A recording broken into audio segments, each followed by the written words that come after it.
2024년 11월 3일 제가 45번째 주일인 것 같습니다. 시편 124편으로 예배로 나아가도록 하겠습니다. 함께 읽겠습니다. 이스라엘은 이제 말하기를 여호와께서 우리 편에 계시지 아니하시고 사람들이 우리를 치러 일어날 때에 여호와께서 우리 편에 계시지 아니하셨더니 그때 저희의 노가 우리를 대하여 맹렬하여 우리를 산채로 삼켰을 것이며 그때 물이 우리를 엄벌하며 시내가 우리 영혼을 잠갔을 것이며 그때 넘치는 물이 우리 영혼을 잠갔을 것이라 할 것이로다. 우리를 저희에 주어 씹히지 않게 하신 여호와를 찬송할지로다. 우리 머리 새가 사냥꾼의 올무에서 벗어난 같이 되었나니 올무가 끊어짐으로 우리가 벗어났도다. 우리의 도움은 천지를 지으신 여호와의 이름에 있도다. 아멘. 예배로 나오는 자들에게 주님께서는 축복의 인사로 말씀하십니다. 하나님의 사랑하심을 믿고 성도로 부르심을 입은 모든 자에게 하나님 우리 아버지와 주 예수 그리스도를 쫓아 은혜와 평강이 있기를 원하노라. 아멘. 다 같이 찬송가 2장으로 하늘 하나님을 찬양합니다. 앞서 찬송을 감사합니다.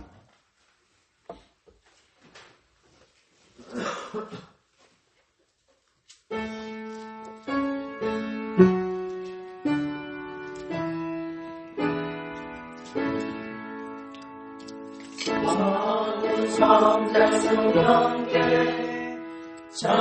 찬송과 영광 돌려오리세 그토록 지금까지 또 영원 누름토록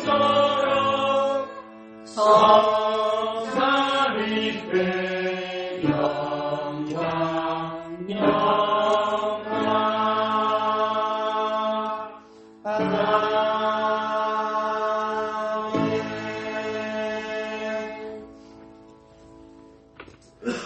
우리의 신앙을 니케아 신앙으로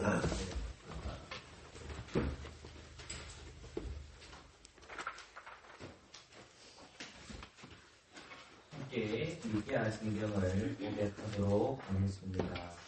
우리는 하신 하나님 아버지, 하늘과 땅과 모든 보이는 것들과 보이지 않는 것들의 잠재를 주시나 그리고 우리는 단지 예수 그리스도 아버지의 독생자를 믿으니 그분은 만세전의 아버지에서 출생하셨고 빛으로부터의 빛이며 참 하나님부터의 참 하나님이시니라. 출생하셨지 만들어지지 않으셨고 아버지와 동등히 분이시며 그분으로 말미암아 만물이 되었습니다.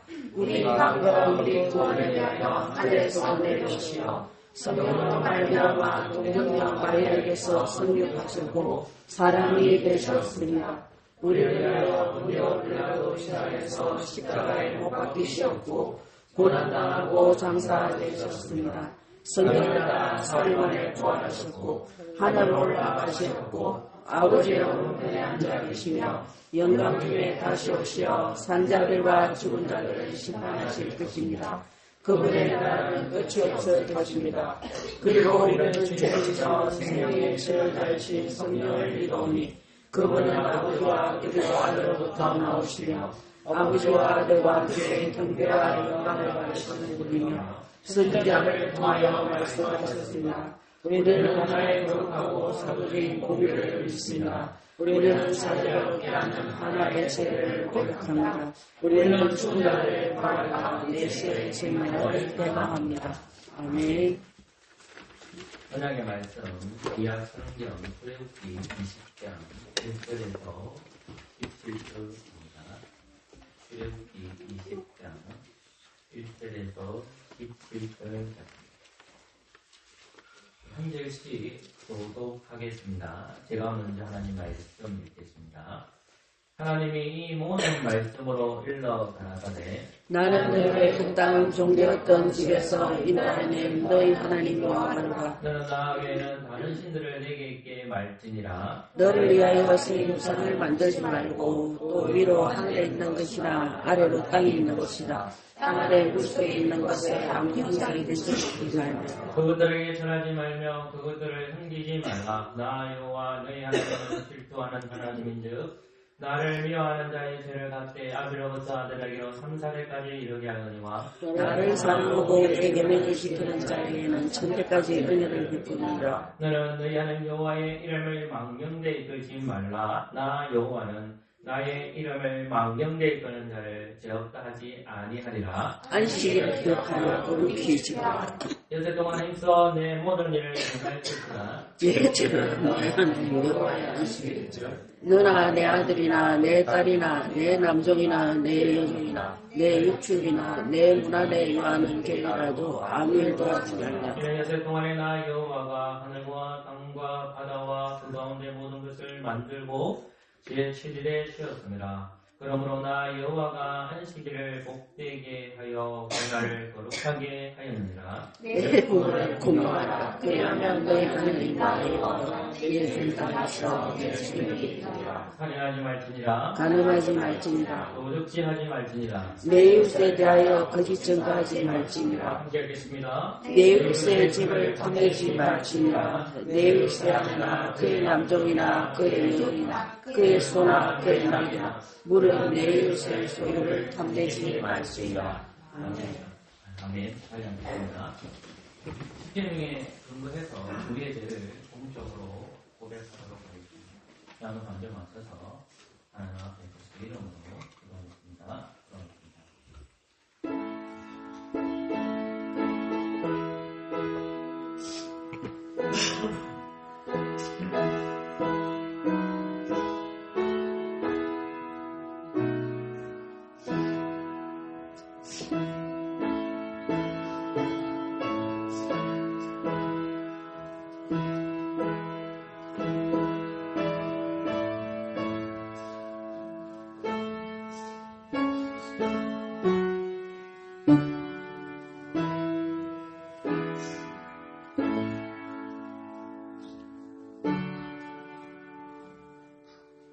하나님을 회개하는 자에게 사죄를 선포하십니다.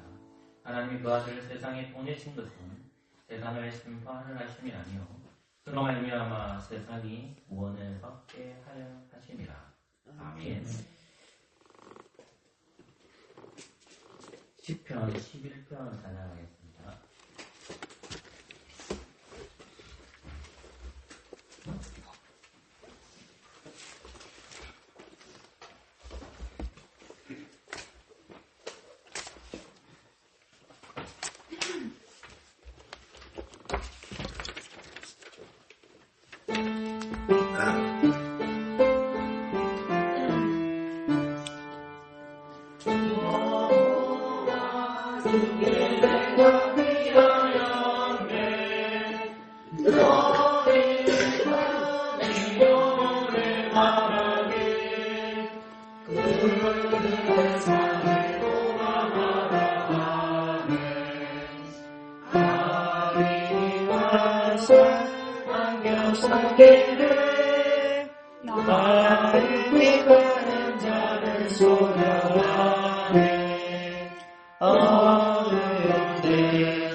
여호와 주의 성전에 계셔 여호와 보좌 하늘에 있네 여호와는 내 인생을 멈추게 여호와 한복 그대 간절해 여호와의 감찰을 씌우며 아린과 분명 좋아하는 자 마음에 미워하시옵나이다 주께서 악인에게 금을 던져 유황과 불과 태우는 바람 그들의 땀에 소득이 되리라. 여호와 주는 외로우시사 외로운 일을 좋아하시나니 정직한 자는 주의 얼굴을 여호와 주의 얼굴 배우리라. 오늘 말씀은 사사기로 보겠습니다. 사사기 3장 1절입니다. 사사기 3장 구약 성경입니다.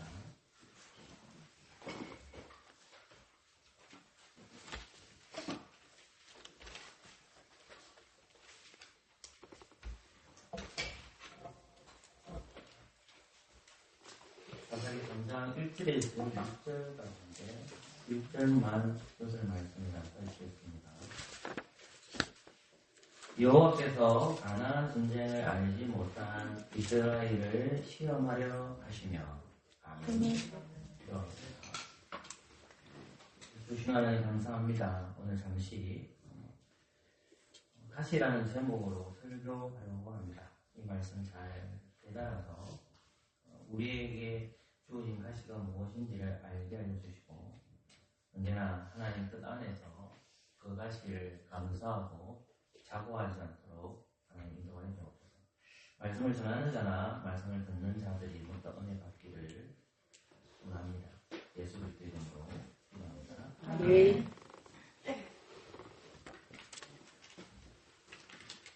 오늘 본문은 사사기 3장 1절 말씀입니다. 그러나 궁극적인 맥락은 사사기 3장 1절부터 6절의 내용입니다.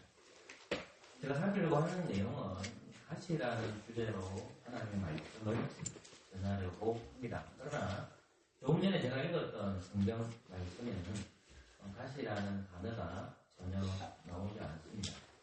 그렇다면 왜 제가 이 본문을 잡았을까요? 그것은 이 말씀이 가시와 밀접한 관련이 있기 때문에 그렇습니다. 창세기 3장 17절부터 19절 그리고 여호수아서 23장에서 13절 고린도전서 12장 8절과 9절 말씀을 보시면 가시에 대한 언급을 하고 있습니다. 저는 이 가시가 우리에게 어떤 의미이고 구약의 의미와 신약에서 의미를 오가면서 지금 우리에게 가시는 어떤 의미로 적용되는지를 살펴보려고 합니다. 우리는 사사기를 듣기 때문에 사사기의 전체적인 개론을 하고 넘어가야 됩니다. 사사기는 총 21장으로 구성이 되어 있습니다. 사사라는 뜻은 여러분이나 저는 이제 잘 알기 때문에 이것이 동사로 쓰이면 재판하다라는 뜻을 가지고 있고 명사로 쓰인다면 재판관의 뜻을 가지고 있습니다. 사사기의 시대는 여호수아가 죽고 나서 사무엘 이전까지입니다. 그러니까 여호수아가 죽고 나서 사무엘 이전까지를 350년, 300년으로 봅니다. 그래서 영적으로 이스라엘 백성들 가장 암흑기가 언제냐 했을 때 북쪽과 북쪽이 갈라지는 상황이 아니라 그것은 다름 아닌 사사시대라고 말합니다. 저 풍전 등하의 시대가 언제냐 했을 때에 구약 역사 가운데 사사시대를 풍전 등하의 시대라고 합니다. 그럼에도 불구하고 왜 사사시대에는 소망이 있을까요? 그것은 하나님께서 그러한 하나님의 약속을 받아들이지 못하고 이스라엘 백성이 타락했음에도 불구하고 계속해서 보내주신 것은 사사들을 보내주셨다는 것입니다.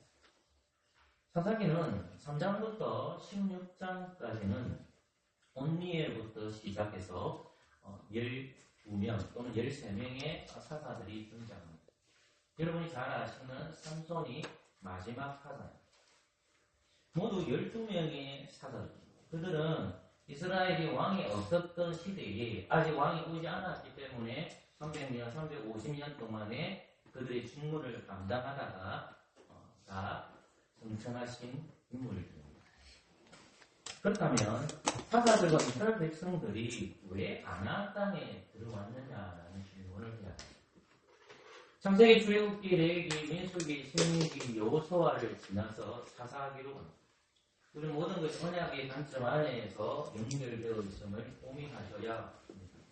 성경 하나님의 말씀을 듣는 것은 우리가 언약적 개념에서 성경을 이해해야 된다는 말씀입니다. 그러니까 사사기도 이스라엘 백성들이 가나안 땅에 들어온 목적이 있다는 것입니다. 그것은 창세기, 출애굽기, 레위기, 민수기, 신명기, 여호수아를 알지 모르면 이해하지 못한다면 사사기를 1도 이해할 수가 없습니다.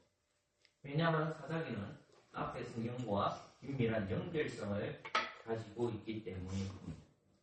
제가 왜 이 얘기를 자꾸 반복을 할까요? 그것은 이스라엘 백성들이 사사시대에 들어온 것은 가시를 제거하기 위해 부르심을 받았기 때문입니다.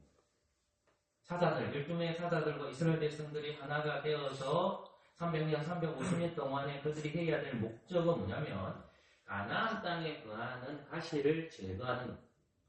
하나님께서 약속해 주신 땅은 가나안 땅밖에 없습니다. 그 가나안 땅 안으로 들어가서 가나안 백성을 몰아내야 돼요. 즉 가시를 제거하는 것이 그들이 부르심을 받은 목적이었습니다. 이것을 출애굽기 19장 표현으로 말한다면 그들은 가나안 땅을 죄와 싸우는 제사장 나라를 세우기 위해서 반드시 제거할 것이 있는데 그것은 가시를 제거하는 것입니다. 그것이 그들의 시대적 사명이었습니다. 만약 사사들과 이스라엘 백성들이 가나안 땅에 거하는 가시를 제거하지 않으면 어떻게 될까요? 이 가시가 밭이 되고 등불이 됩니다. 가나안 땅 전체가 다 가시로 가득한 밭이 되거나 등불이 된다는 말씀입니다. 그렇다면 가나안 땅에 가는 가시는 그냥 식물을 떠나는 문자적으로 이해될까요? 아니면 우리는 이 가시를 사람으로 이해될까요?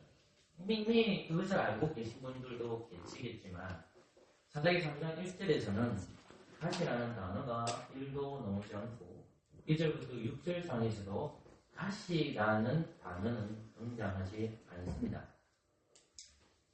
물론 가시와 비슷한 의미를 가진 것이 등장하게 되는데 그것이 사사기 3장 1절의 시험이라는 단어이고 그리고 4절에 나오는 시험입니다. 사사기 3장 1절부터 6절까지 말씀을 읽으면 시험이라는 단어가 두 번의 언급이 됩니다. 즉, 이 시험이라는 단어가 이 가시와 밀접한 관련이 있다는 것입니다. 그래서 우리는 가시의 의미를 알기 위해 성경을 찾아내야 합니다. 성경을 찾아봐야 합니다. 우리가 성경을 해석하는 원리는 뭡니까? 17세기에 웨스트민스터 신앙고백서가 완성이 되었습니다. 그 17세기 신앙고백서의 제1장이 성경입니다. 그 성경에 나오는 구항을 보면 성경을 해석하는 원리를 설명하고 있습니다. 읽을 있지만 생각하게 되지 않겠습니다. 간단하게 말씀드리겠습니다. 성경을 해석하는 원리는 성경을 성경으로 해석하는 겁니다.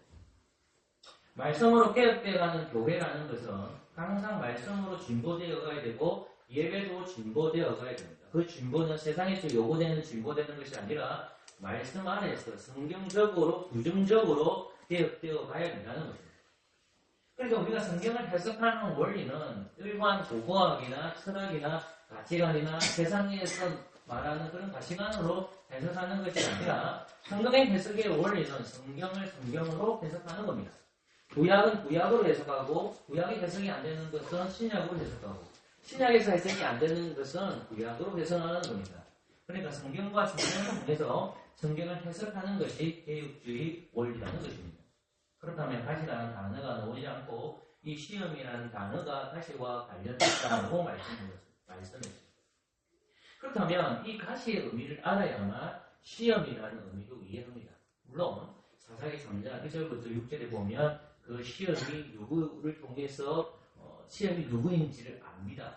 그래서 가나안 백성들을 가르칩니다. 그런데 저는 그 단어를 쓰지 않고 지금 가시라는 의미를 끄집어 뺀 겁니다. 가시라는 단어를 이해해야만 이 시험을 이해할 수가 있고 지금 사사기에 나오는 말씀을 더욱더 명쾌하게 이해할 수가 있다라는 것입니다. 가시의 처음 등장은 언제인가요? 그것은 창세기입니다. 창세기 3장 18절 말씀에는 창세기 3장 17절부터 19절 말씀을 보시면 특별히 18절 말씀에서 가시 등불과 엉겅기가 나옵니다. 이것은 하나님께서 아담에게 내린 저주에 포함된 내용의 가시 등불기와 엉겅기를 말씀하고 계십니다. 이 말씀은 하나님께서 아담에게 내린 저주입니다. 이 저주, 아담에게 내린 저주에 무엇이 들어가 있냐면 가시라는 단어가 처음 나옵니다. 아담은 왜 이러한 저주를 받았습니까? 타락이 전 하나님은 아담과 여자에게 선악과 나무를 먹지 말 것을 가르쳤습니다. 하나님은 에덴 동산 중앙에 있는 선악과 나무를 먹지 말 것을 아담에게 가르쳐 주셨습니다. 아담은 여자와 에덴 동산 중앙에 거하기 때문에 그곳에 동물이 침입하지 않도록 여자를 지켜야 되고 선악과 나무를 지켜야 합니다. 하나님께서는 아담에게 이 선악과 나무를 먹지 말라고 했습니다. 분명하게 말씀하죠. 그리고 너는 이 말씀을 들었으니까 다스리고 지키라는 사명을 주셨습니다. 아직 여자는 창조되지 않았습니다. 아담은 직분자였고 여자는 성도였습니다. 성도는 말씀을 가르치는 직분자들을 통해 말씀을 듣고 배웁니다. 다시 말해서 아담이 직분자였기 때문에 에덴 동산의 직분자에서 성도인 여자를 가르쳐야 합니다. 근데 하나님의 말씀을 보면 아담이 가르치지 않았던 건지 아니면 여자가 잘 배우지 않았지 정확하게 알지는 못하겠지만 그러나 우리가 생각할 수 있는 것은 여자가 정확하게 하나님의 말씀을 이해하지 못했다는 것입니다. 알긴 아는데 100% 이해하지 못했다는 것입니다. 그래서 사단의 종이 된 뱀은 여자를 유혹합니다.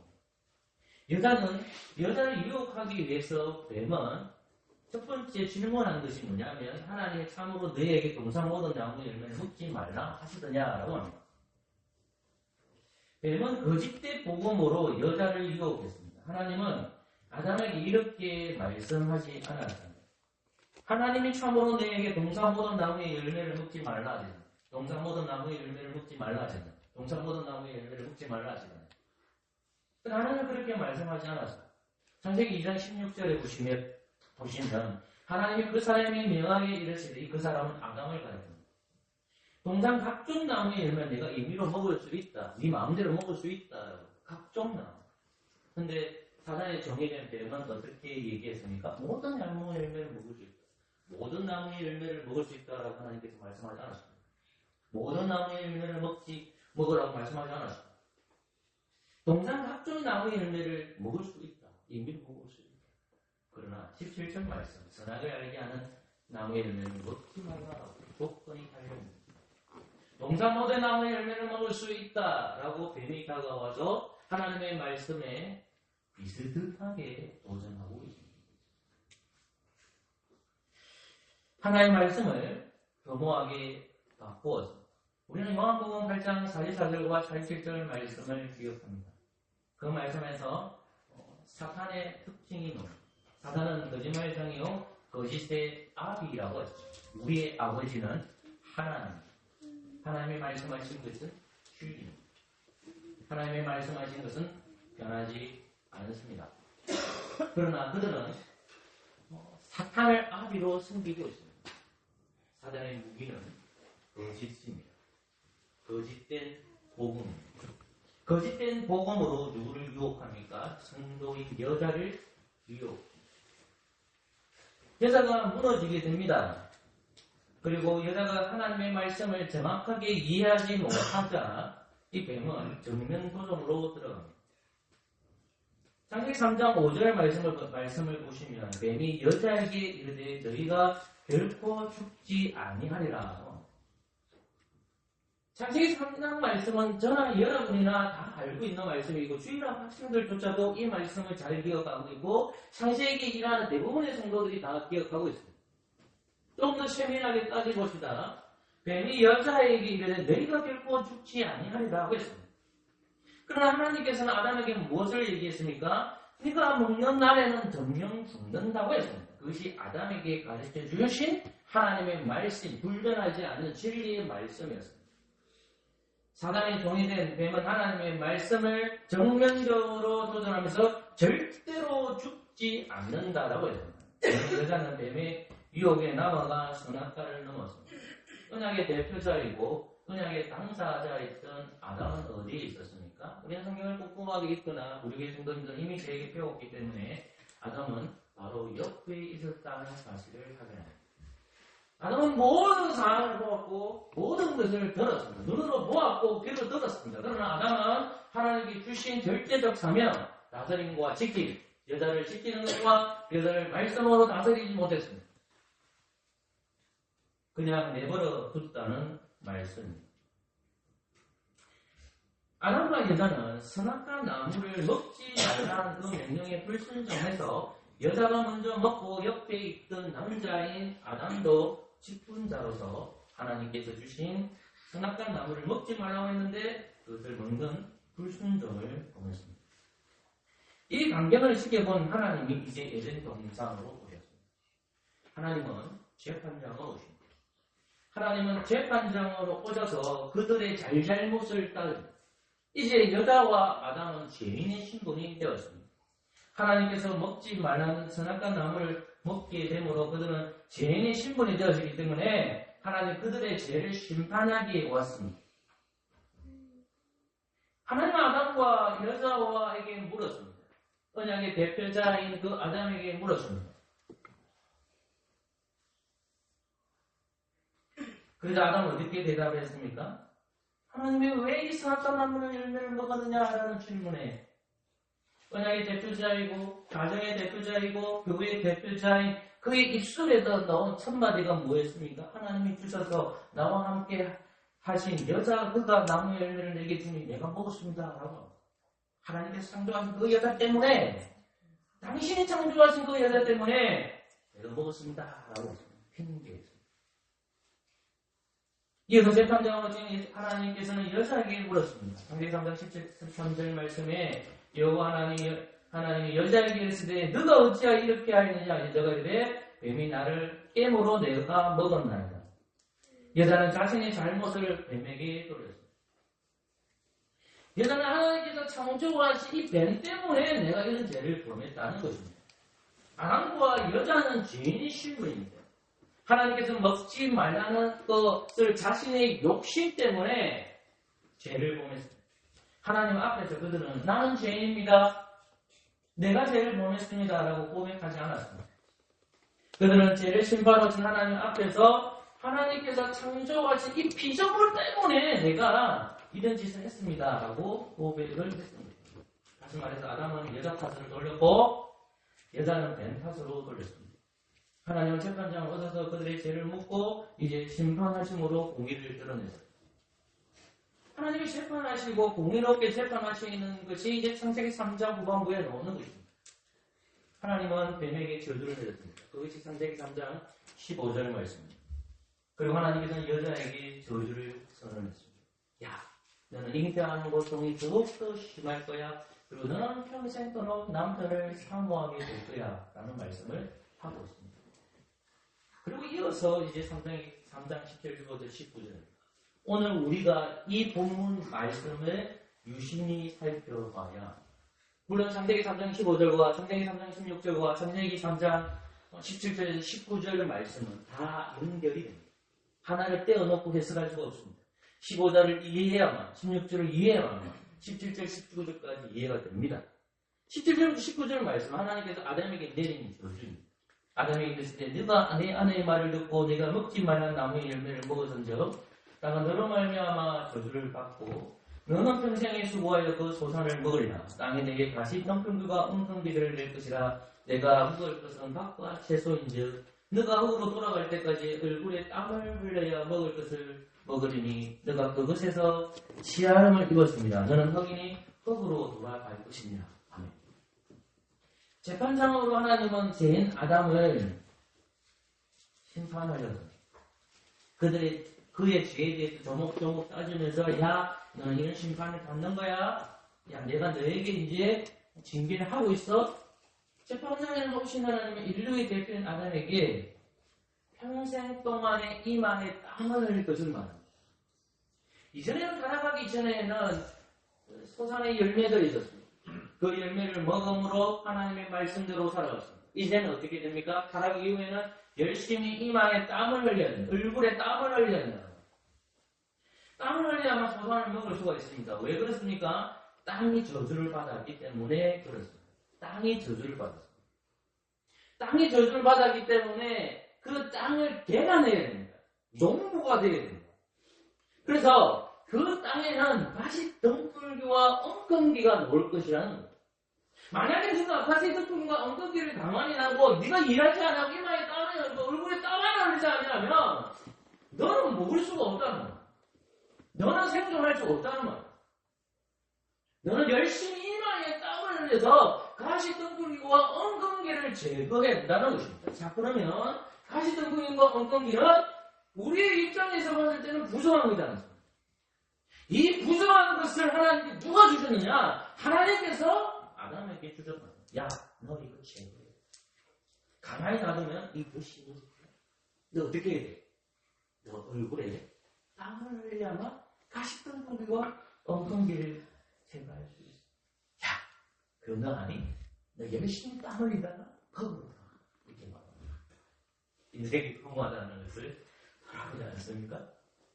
아담은 하나님께 저주받은 땅의 열매를 먹기에 반드시 제거해야 될 게 뭐냐면 이 가시덩굴과 엉겅기라고 말씀하고 있습니다. 여러분, 가시가 모이면 뭐가 될까요? 파치입니다. 가시가 모이면 뭐가 될까요? 덩굴이. 하나님은 아담에게 가시덩굴을 제거하는 유일한 방법이 이마에 땀을 흘리는 것이라고 말씀하고 있습니다. 한글 개혁 성경에는 이마에 땀을 흘리고 한글 개정 성경은 얼굴에 땀을 어떻게 봐도 상관없습니다. 아담은 언제까지 이마에 땀을 흘려야 됩니까? 우리는 3장 17절에서 17절 보십시오. 제가 읽어드릴게요. 너는 내 평생에 수고하여야 그 소산을 먹으리. 평생 땀을 흘려야 된다는 말입니다. 아담은 농부가 되어 평생 동안 가시와 엉겅기를 제거하기 위해 이제 땀을 흘려야 합니다. 그리고 이제 가시가 존재하지 않습니다. 그리고 이스라엘 백성들이 이 가시라는 단어를 이스라엘 백성들에게 하나님께서 주십니다. 그 시대가 모세 시대입니다. 민수기 33장 50절부터 55절 말씀 좀 긴 구절입니다. 그냥 55절만 읽어. 너희가 만일 그 땅의 온주민을 너희 앞에서 몰아내지 아니하면 너희가 남겨둔 자는 너희가 너희 눈에 가시와 너희 옆구리에 찌르는 것이 되어 너희 거주한 땅에 너를 괴롭게 할 것이다. 창세기 3장에서요. 가시는 뭡니까? 식물입니다. 야, 근데 미숙이 가니까 33장에 이 가시가 사람으로 바뀌죠. 문자적으로 봤을 때 이것은 식물입니다. 가시는 사람이 아닙니다. 문자적으로. 문자를 쓰는 애가. 그러나 상징적으로 지금 말합니다. 이 가시가 비유적으로 사람이다. 자, 공통점이 있죠. 가시는 부정한 겁니다. 부정한 걸 누가 주셨죠? 하나님이 주셨습니다. 평생 일해야만 제거했습니다. 근데 민수기에서 말합니다. 잠깐만 머릿속에 있습니다. 민수기는 어느 시대이죠? 민수기는 언제 시대이죠? 그 성경은 대지도 없고. 이스라엘 백성들이 강야 40년 생활합니다. 정확하게 38년 생활합니다. 그 38년 생활할 때 이스라엘 백성들이 두 번의 인구 조사를 합니다. 1차 조사, 2차 조사가 있습니다. 1차 조사 때 1세대 백성이고 2차 26장에 보면 민수기 26장에 보면 2세대 백성입니다. 지금 우리가 읽는 본문은 민수기 33장이라고 합니다. 2세대 백성입니다. 1세대 백성들이 다 어디서 죽었습니까? 강야에서 죽었습니다. 자, 왜 강야에서 죽었습니까? 가데스 바네아에서 하나님께서는 12명의 정탐꾼이 들어가게 됩니다. 원래 하나님께서 원하시지 않습니다. 그러나 이스라엘 백성들이 그 땅에 대해서 어떻게 생기는지 도무지 알 수가 없으니까 12명의 정탐꾼에 가서 돌아왔는데 오직 갈렙과 여호수만이 정탐 보고를 합니다. 그러나 대부분의 10명의 정탐꾼들은 어떻게 합니까? 하늘 주신 약속의 땅, 서독의 땅 하려면 하지만 그 땅에는 안악 자손들과 거인들이 많아서 우리가 도저히 정복할 수 없다라고 했어요. 그래서 이스라엘 백성들이 대부분이 다 어디로 빠지냐면 그게 빠져버려요. 아, 정복할 수 없는 땅이구나. 그래서 하나님께서는 모세에게 말씀하셔서 이렇게 말합니다. 야, 그렇게 불평한 1세대 백성들은 강야에서 다 죽는다. 그리고 민수기 26장 2세대 백성들에게 인구조사를 민수기 33장은 2세대 백성. 2세대 백성들에게 무엇을 가르칩니까? 야, 너희들 가나안 땅에 들어가면 가시가 있을 거야. 너희들 옆구리 팍 찌른 가시가 있어. 그 육체 질병 아니야. 그 가시는 가나안 거민들. 가나안 7 족속이야. 브레색 백성들이 가나안 거민들이 너희를 괴롭힐 거야. 너희들 어떻게 되니?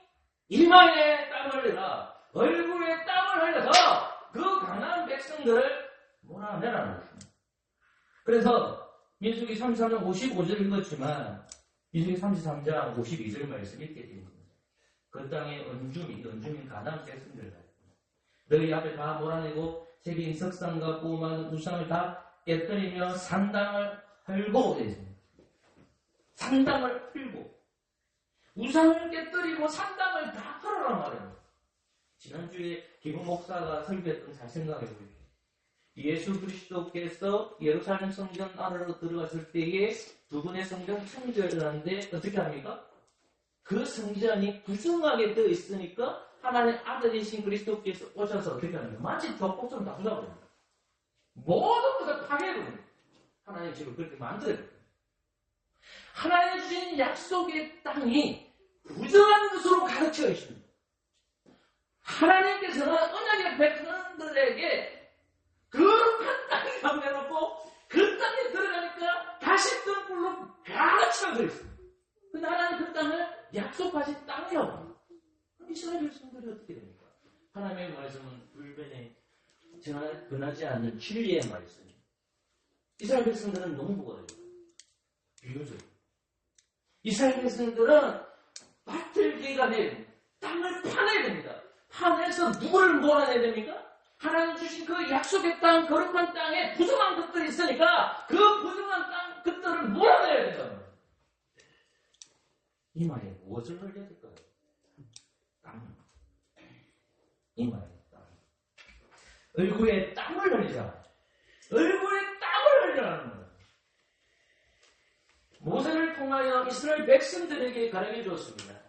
야, 이세대 백성들, 너희들이 저 가나안 땅에 들어가면 너희들 옆구리 지르는 가시가 있어. 너희들 어떻게 돼? 그 가시를 제거해라. 이마에 땀을 흘리라, 얼굴에 땀을 흘리라는 말씀을 하고 있는 것입니다. 신명기 7장 말씀을 보면 이 가시가 누구인지를 명확하게 밝히고 신명기 7장 1절부터 3절 말씀을 보면 그 가시가 식물이 아니라 다름 아닌 가나안 백성들임을 하고입니다. 대표적인 구절이 1절입니다. 너 하나님 여호와께서 너를 인도하셔 내가 가서 차지할 땅을 들이시고 내 앞에서 예루민족 백족속과 길갈 족속과 아모리 족속과 가나안 족속과 보리 족속과 이 족속과 여부수 족속과 너보라도 힘이 있는 7 족속을 쫓아내실 때 불쌍히 여기지 말고 멸하라 말이야. 인간에게 처음지심이 온단 말이야. 가나안 백성들이 도망갈 때 살려주고 싶은 거예요. 그 아이가 있단 말입니다. 할머니는 있단 말이에요. 할 말씀은 뭐예요? 죽여라. 우리에게는 처번지심이 오잖아요. 불쌍해 보이는 그 처번지심이 가나안 백성들을 볼 때 처번지심이 오지 않겠어요? 근데 하나님께서는 그들을 반드시 밀어내라.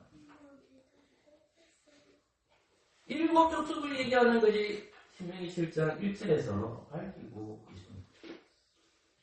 그리고 여호수아서 23장 13절에 또 가시를 이 구절을 찾아볼게요. 여호수아서 23장 한번 볼게요. 여호수아서 23장 13절 같이 읽을까요? 23장 13절입니다. 여러분 읽어주십시오. 시작.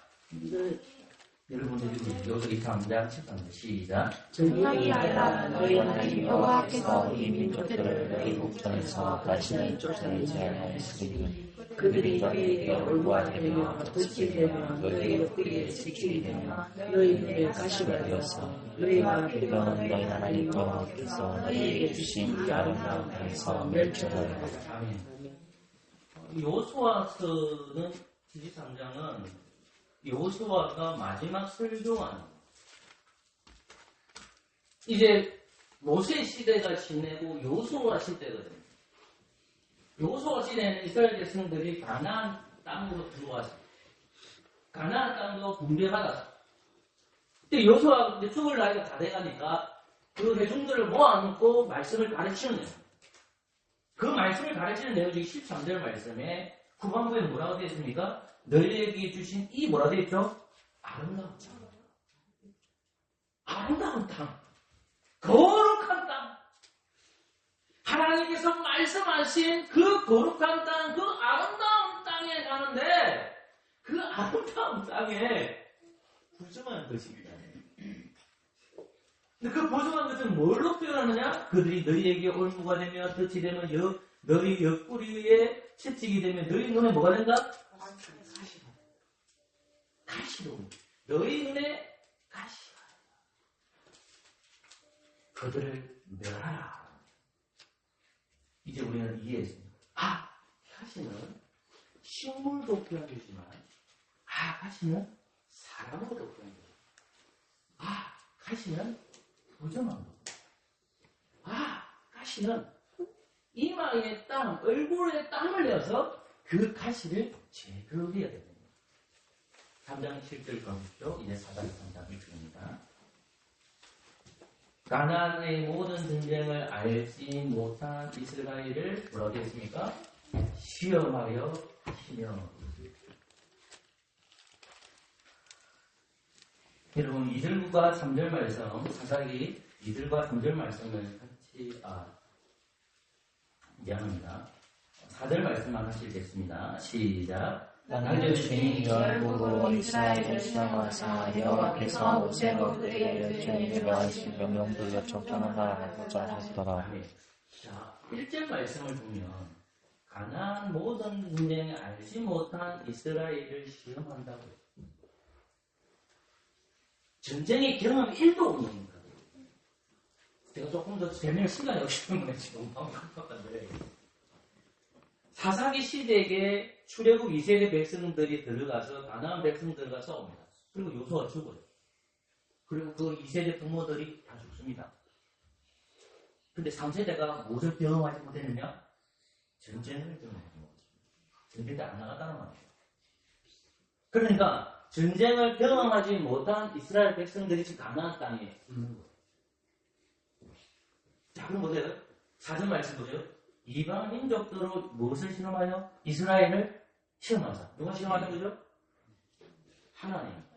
근데 이스라엘 백성들은 전쟁 안 해요. 전쟁을 몰라요. 전쟁 1도 몰라요.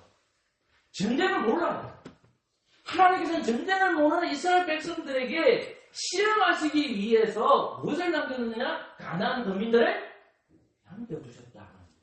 근데 1장 3장 4절 말씀을 보면 후반부에 보세요. 모세를 뭐였죠? 통하여 됐죠. 그들의 조상들이 이랬으면 뭐죠? 명령이잖아. 조금 전에 여러분들에게 제가 어떤 본문을 언급했죠? 민수기를 언급했잖아요. 신명기를 언급했잖아요. 자, 민수기 신명기 말씀을 보니까 모세가 기록했잖아요. 그러면 이스라엘 백성들이 전쟁을 알지 못한 사람들이 모세가 기록한 말씀을 알고 있었다는 거죠. 그들이 순종하는지 안 순종하는지 뭐합니까? 시험하는 거예요. 자, 하나님께서 지금 잘 생각해보세요. 하나님이 뭐라고 했어요? 상관하고 먹지 말라고 했어요. 그게 뭐예요? 불면의 집이죠. 모세의 말은 누구의 말입니까? 하나님의 말씀. 중보자를 통해서 말했어요. 선지자의 모세를 통해서. 불면의 진리예요. 바뀌지 않아. 그게 뭐예요? 가나안 거민들을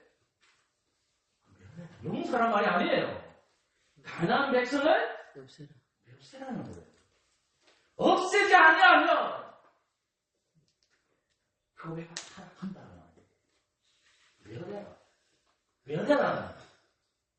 그거를 확인하기 위해서 순종하는지 안 순종하는지 하나님 보시는 거예요. 진짜 애들 똑같잖아요. 녀석들 내 말 잘 듣고 있나? 하면서 하나님이 딱 테스트하고 있는 거예요. 가나안 땅에 있는 그 지파들 왜 하고 있는지 딱 보고 계신가 말입니다. 전쟁을 한 번도 경험하지 못하였지만 그들에게 변하지 않는 것이 있었습니다. 말씀이. 전쟁을 몰라도 괜찮습니다. 하나님의 말씀만 믿고 나아가야 됩니다. 하나님께서 그 땅에 있는 백성들을 멸하게 해놨기 때문에 전쟁을 모르는 그들이 들어간다 하더라도 하나님의 말씀하고 이마에 땀을 흘리면 그들에게 승리가 주어집니다.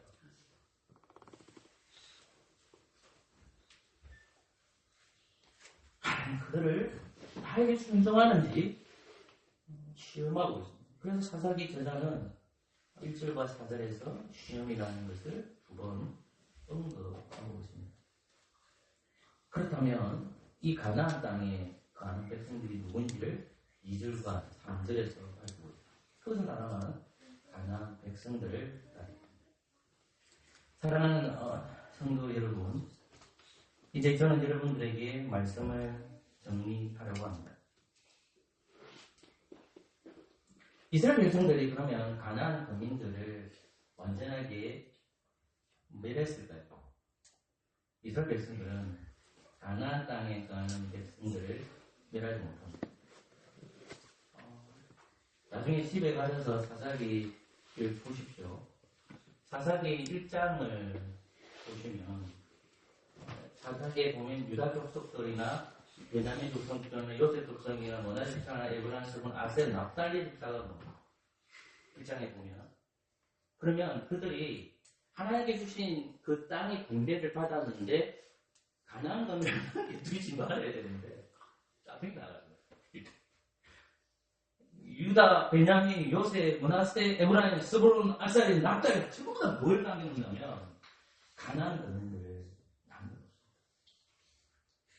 그 가나안 거민을 몰아내지 않습니다. 그러니까 가나안 거민들이 어떻게 되는지 압니까? 정착합니다.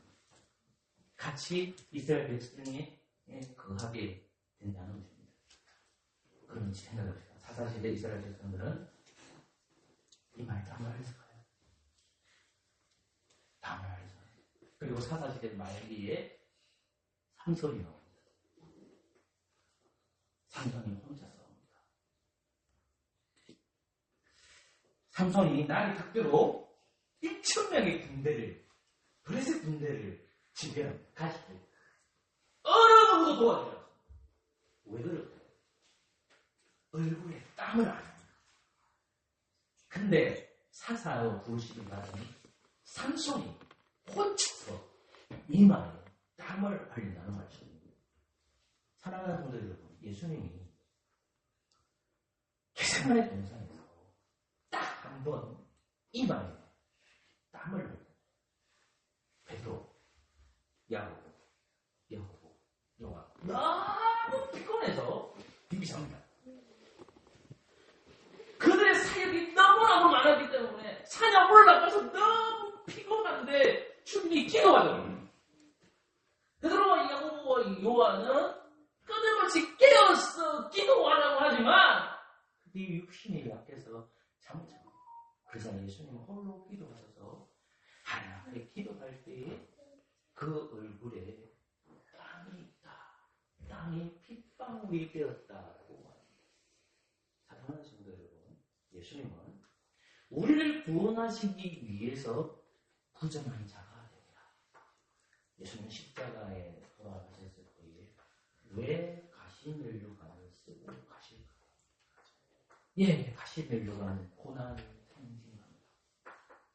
그러나 그 가시는 창세기 3장과 관련이 되어 있습니다. 예수님이 뭐가 될까요? 가시가. 예수님은 하나님의 뜻을 따르기에 가시가 되어 연약한 존재가 됩니다.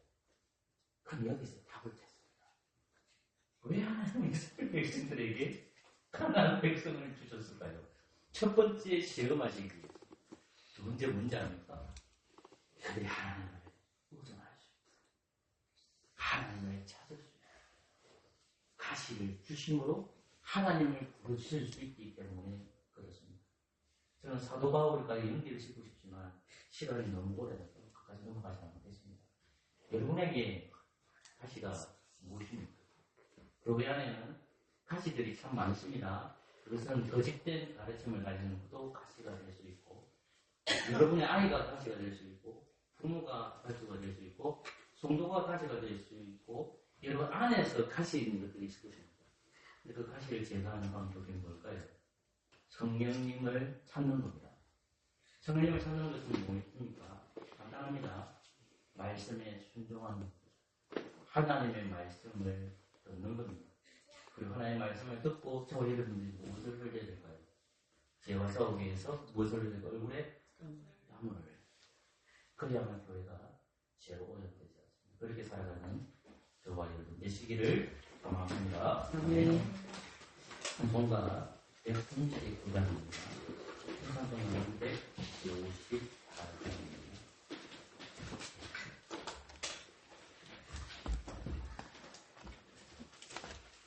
132장입니다.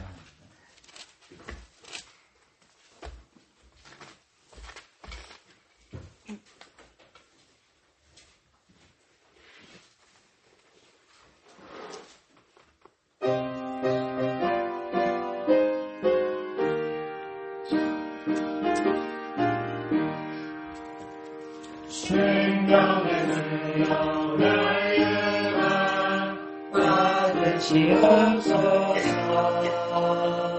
마리아 세심하시라 나기양합니다. 저게세마네 기도를 내기양하게 하시고 그 십자가의 은혜로 날 인도하소서. 늦었던 무덤 내게도 보이시옵소서. 잠드신 오만 천사가 굳게 지키었네. 저게세마네 기도를 늘기양하게 하시고 그 십자가의 은혜로 날 인도하소서. 마리아처럼 새벽에 주께로 옵니다. 빈 무덤 내게 보이사 날 가르치소서. 저게세마네 기도를 늘기양하게 하시고 그 십자가의 은혜로 날 인도하소서. 고난의 자를 나이에 감하셨나이다. 나는 나의 십자가 감당케 하소서. 저게세마네 기도를 늘기양하게 하시고 그 십자가의 은혜로 날 인도하소서.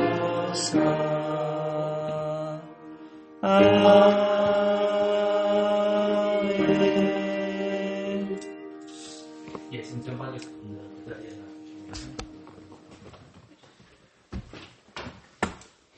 예배 참석하셨습니다. 간단한 참석하셨습니다. 이동으로 함께 우리 신앙을 고백하겠습니다.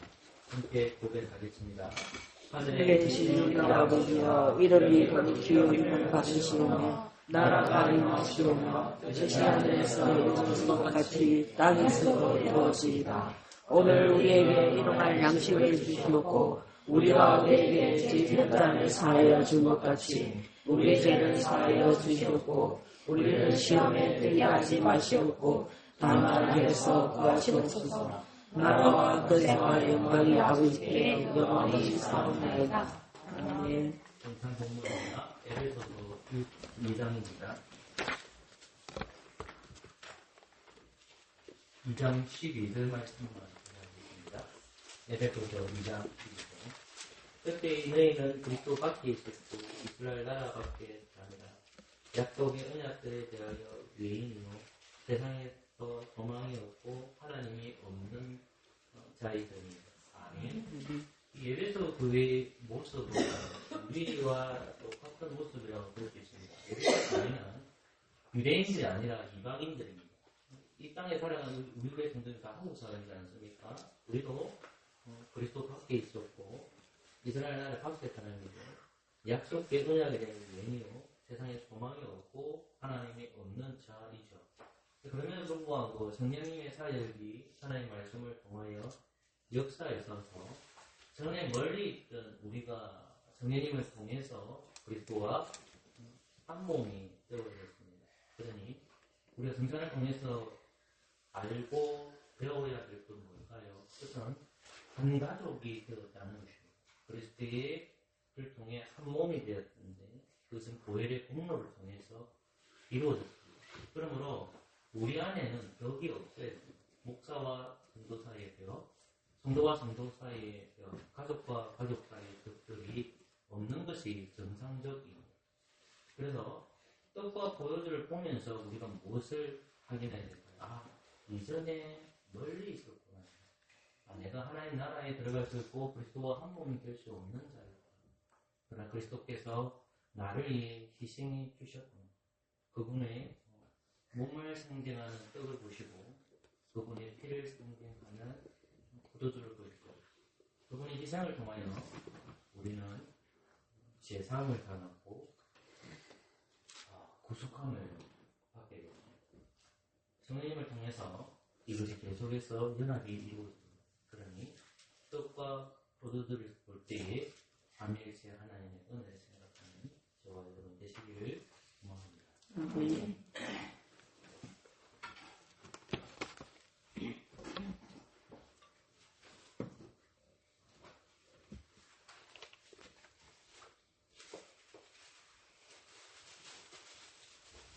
제가 실수를 안 하려고 하는데 혹이라도 제가 실수하면 바로 얘기해 주십시오.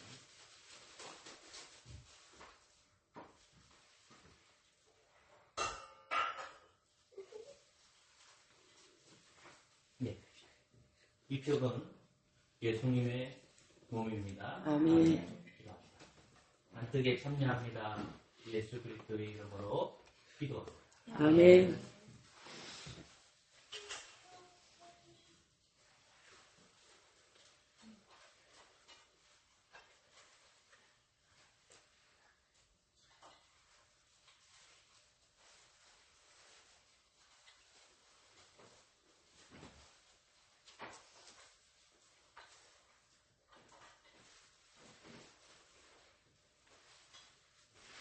몸이 찢어지는 것을 조심해야 됩니다.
먹겠습니다.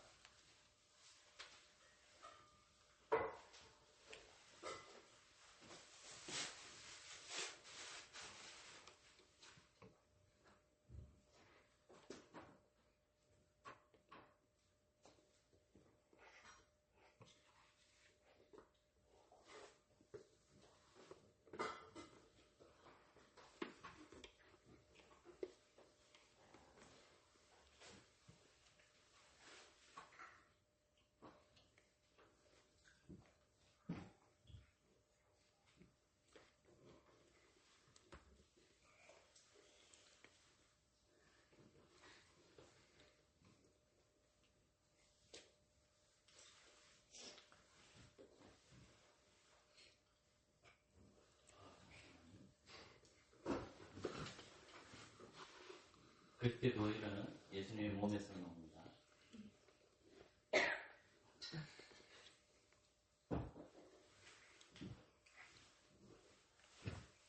이 포도주는 예수님의 피입니다. 아멘. 기도하겠습니다. 주님 감사합니다. 함께 참여한 저희들이 그리스도의 보혈에 참여합니다. 예수 그리스도의 이름으로 기도합니다. 아멘.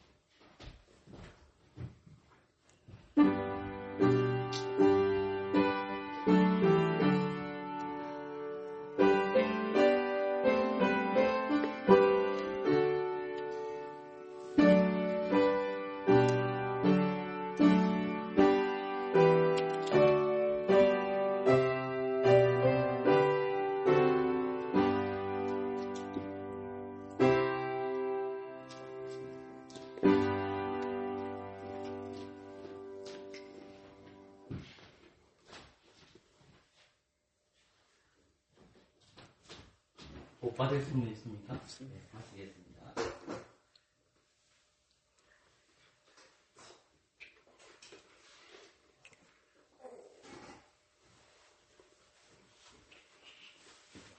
시편 23편을 처음으로 준비하신 우재훈도 하겠습니다.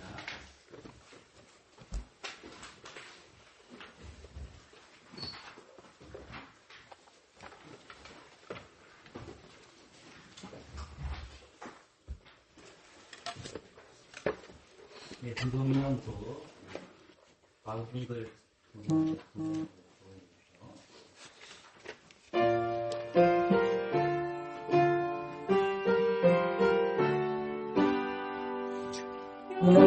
여호와는 내 목자이시로니 내게 부족함 없으리로다. 주께서 나를 은밀바위에 누이시면서 실만한 물가로 인도하시네. 실만한 물가로 주께서 나를 인도하시도다. 내 영혼을 주 소생시키시고 주 이름 위에 그의 길 인도해. 내가 사망의 번지한 골짜기 다녀보내는 여지 않을 것은 주께서 나와 함께 하시리라. 주 지팡이 막대가 아니하네. 주님께서 내 원수력 전에서 내게 상을 차리어 주옵시고 기름을 나의 머리에 부으니 내 잔이 넘쳐 내 평생 사랑과 인자하시니 나를 따르니. 여호와 집에 영원히 살리라. 열려주세요. 기도하겠습니다. 하나님 고맙습니다. 그리스도 안에서 이제 우리는 사망의 가시가 없고 죽음의 가시가 없음을 주님 앞에 고백합니다. 우리는 그리스도의 믿음을 통해서 영생한 삶을 믿습니다. 그러나 하나님 아버지, 하나님은 우리가 교만하지 않고 하나님을 따르도록 언제나 저희들에게 육체의 가시를 교회해 주시고 가정해 주시고 직장해 주시고 아버지 하나님, 우리가 늘 하나님 앞에 살아가지만 하나님의 뜻대로 살아가지 못할 때가 참 많습니다. 교만하지 않도록 우리에게 육체의 가시를 주신 하나님 감사와 찬양을 올려드립니다. 나의 강함이 약함이 되고 나의 약함이 강함이라는 사실을 우리가 잘 압니다. 주님, 화서교회 지체들 세상에 나아갈 때에 복음 때문에 약하게 살아가게 해주시옵소서. 그러나 자기의 의를 드러내지 말게 하여 주시고 언제나 그 약함에서 하나님께 주시는 능력이 있음을 믿는 저희들 되도록 하나님 도와주시옵소서. 이 모양 저 모양 살아가는 성도님들 많습니다. 아버지 하나님 찾아가셔서 위로하여 주시옵소서. 오늘 몸이 아파서 교회 참석하지 못한 분들 있습니다. 찾아가셔서 위로하여 주시옵소서.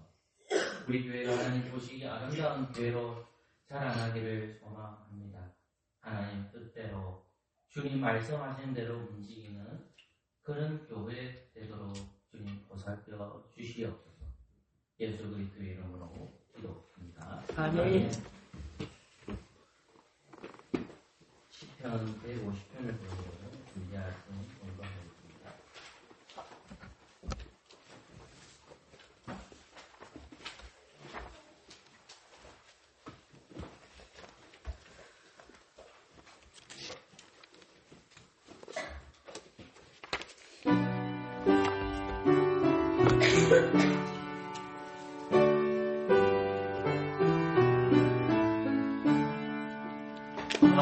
할렐루야 찬양해 성소에서 하나님 그의 은혜는 찬송 그의 찬양을지라 그의 은한 행복 찬양 그의 위대함 따라 그의 찬양하라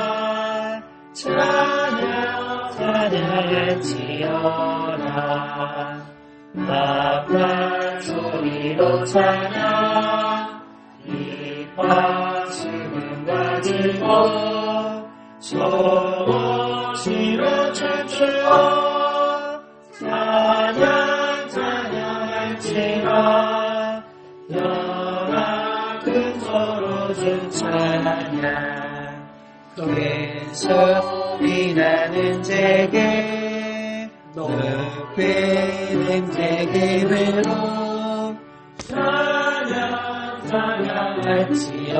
찬양할지어다 오늘 있는 자마다 여호와를 찬양해 오늘 있는 자마다 여호와 찬양하라 할렐루야 주 찬양해 할렐루야 찬양해 오늘 있는 자마다 찬양하라 할렐루야.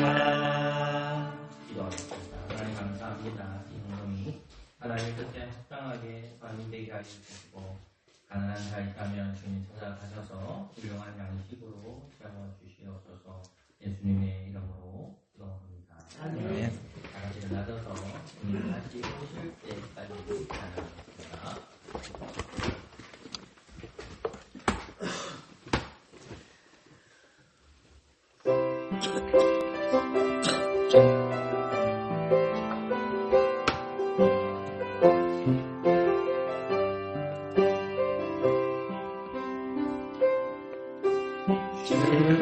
주님 다시 오실 때까지 나를 위하리라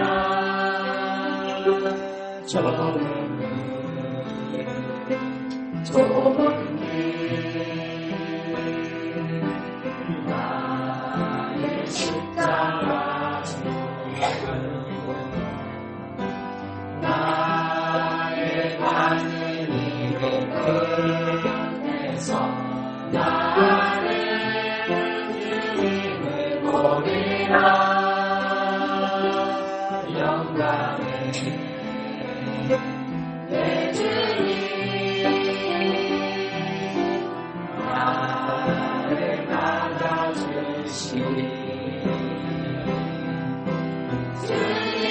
지어질 때까지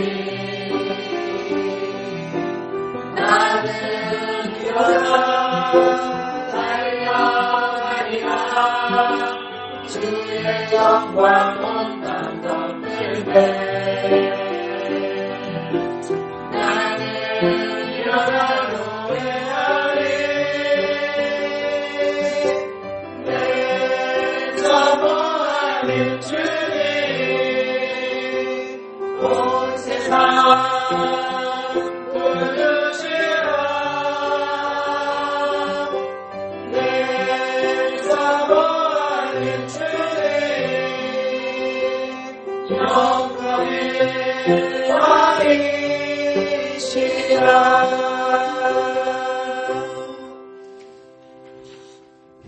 주 예수 그리스도의 은혜와 하나님의 사랑과 성령의 교통하심이 너희 머리와 함께 있을지어다. 아멘.